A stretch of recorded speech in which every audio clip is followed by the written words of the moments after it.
নমস্কার। এই মুহূর্তের গুরুত্বপূর্ণ একটি খবর, যে খবরে সকাল থেকেই সবার নজর ছিল। সুপ্রিম কোর্টের 26,000 চাকরি বাতিল মামলার শুনানি। এই মামলাটির শুনানি কিন্তু আজ দুপুর 2টোর পরে কোর্টে ওঠে।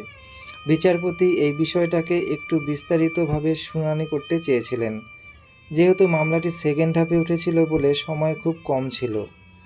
সেক্ষেত্রে অল্প সময়ের মধ্যে সেভাবে শুনানি করা সম্ভব নয়।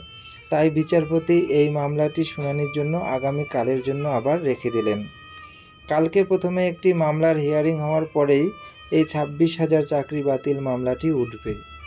আজকে সবারই একটা আশা ছিল গুরুত্বপূর্ণ কোনো আপডেট আসবে কি না।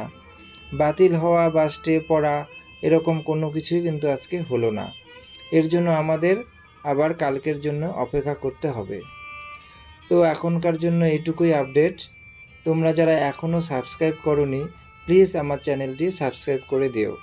দেখা হবে পরের ভিডিওতে। ধন্যবাদ।